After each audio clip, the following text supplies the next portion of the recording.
શ્રી કૃષ્ણ. કેમ છો બધા? મજામાં જશો? આજ તો ચા નાસ્તો થઈ ગયો અને બધું કામય થઈ ગયું અને હવે જાઉં છું ઘઉં દળાવવા.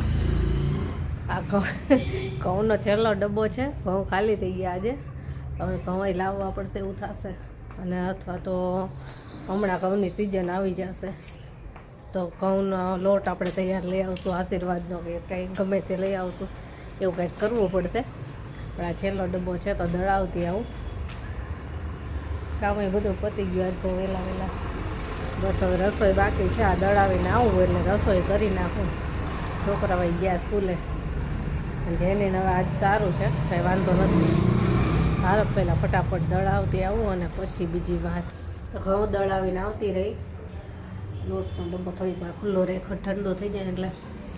અને હવે કરું છું રસોઈ. તો રસોઈમાં આજે તો બનાવવું છે મારે ઢોકળીનું શાક. ઘણા દિવસથી ઢોકળીનું શાક બનાવ્યું જ નથી, તો આજે કંઈક ઢોકળીનું શાક બનાવું કે ભાઈ રોજે શાકભાજીના કઠોળ ખાઈ તો બધું એકનું એક લાગે. તો આજે બનાવું કાઠિયાવાડી આપણે ઢોકળીનું શાક.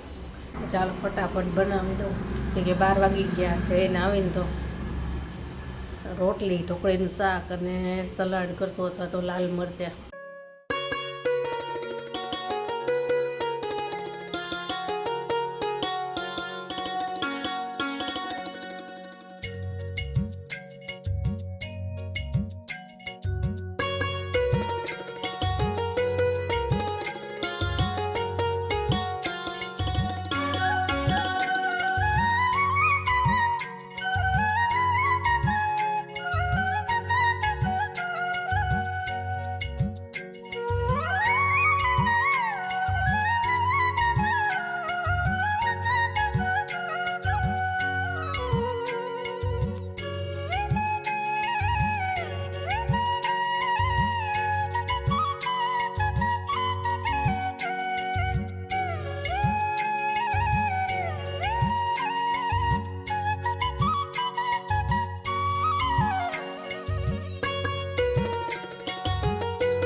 ચાલો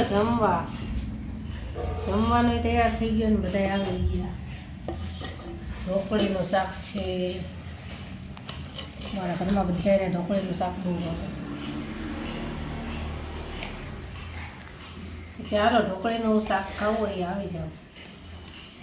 આવી ચૂક્યા છે. એમના મુઠ્ઠી ખાવાની મજા આવે. ઢોકળીનું શાક છે સાથે રોટલી છે, છાશ, લસણિયા ગાજર. તો ચાલો બધા જમવા. બધા આવી ગયા. જો તમે આવી ગયા છો એમ તો બતાવો. ભાઈ હું નથી આવ્યો જમવા. હું બતાવું. જો અમને આવી ગયા છે. ચાલો બધા જમવા. ચાલો બધા જમવા.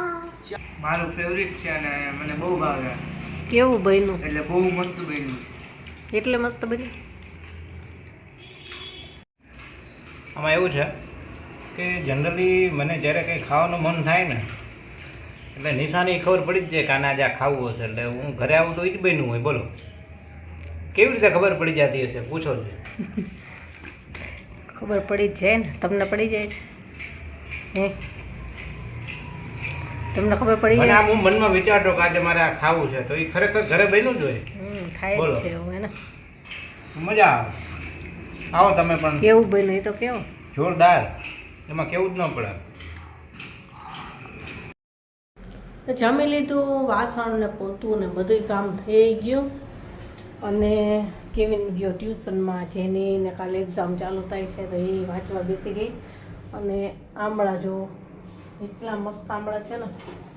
એક બેન વેચવા નીકળ્યા હતા ને તો લીધા અત્યારે જ. જો એકદમ મસ્ત મોટા મોટા આંબળા છે. 2 કિલો લીધા છે. આંબળા કેન્ડી કરવી છે અને ઓલા હળદર મીઠાવાળા કરવા છે. 2 કરવાના છે. અત્યારે તો ધોઈને મૂક્યા છે. સેજ ડાઘવાળા છે ઓલા, પણ એ તો એવા તો આવે જ છે બધા આંબળામાં. પણ હતા સરસ મોટા મોટા એટલે લીધા 2 કિલો. અને પાછા આપણે રાયતાની કરી છે શરૂઆત. ઓલા તો બીજા કોકણા હતા એમને અપાઈ ગયા છે. એના હતા ને એને આ મારી માટે કર્યા છે. લાલ ને લીલા 2 મિક્સ. હજી હમણાં જ આથા છે. સાંજ સુધી રહેવા દઈશ અને પછી સૂકવી નાખીશ. અને બધા કહેતા હોય છે કે આમાં વરિયાળી નાખતા હોય તો. વરિયાળીવાળા મરચાં છે ને અમારા ઘરમાં કોઈ નથી ફાવતા. એટલે પછી ખાલી જે સાદા રાયતા આવે ને એ જ કરું છું. એટલે વરિયાળી ન નાખું. તો ચાલો હવે બધા સૌનું કામ કરે છે તો હું મારું કંઈક કામ કરીશ. મારે થોડોક એક વિડીયો એડિટ કરવો છે. સાંજે જવું છે પાછું કેવિનના ટ્યુશન ક્લાસે. એને હજી તો 10thનું પહોંચ્યું નથી ને ત્યાં 11, 12thનું ટ્યુશન માટેનું કે કરે છે. ફોન આવે છે તો બધું મળી આવી શું કહે છે, કેટલી ફી છે. તો સાંજે અમારે બેયને જવાનું ત્યાં. તો થોડીક વાર મારું કામ કરી લઉં. 4 તો વાગી ગયા. મરચાં જો હળદર મીઠાવાળા કર્યા હતા ને એને સૂકવી નાખ્યા છે. સવાર સુધીમાં સરસ સુકાઈ જશે. ભેજ બધો વયો જાય. બસ સવારે આપણે રાયતા હાથશું. છે ને કેવિનના પપ્પા માટે પાણીપુરી છે. એમને સીધા ઓફિસે ગયા ને એટલે. અત્યારે થઈ ગઈ છે રાત ને રાતના 9 વાગી ગયા છે. અને અત્યારે બહારે જઈને આવ્યા. કેવિનના ટ્યુશનમાં ગયા હતા અમે મીટિંગમાં. તો હજી અત્યારે જ આવ્યા. તો કેવિનના પપ્પા તો પાછા ગયા સીધા ઓફિસે. એમને કામ હતું તો હું ને કેવિનને જેની 3 આવતા રહ્યા અને પાણીપુરી ખાતા આવ્યા. એટલે જમવાનું નથી આજે. પાણીપુરી ખાતા આવ્યા. બહુ મોડું થઈ ગયું ત્યાં મીટિંગમાં એટલે હજી અત્યારે જ આવ્યા. તો સારું ચાલો આજનો વિડીયો તો આપણે અહીંયા જ પૂરો કરીએ કેમ કે જમવાનું કંઈ છે નહીં. જમી લીધું એટલે. તો કાલે મળીશું. Bye, good night.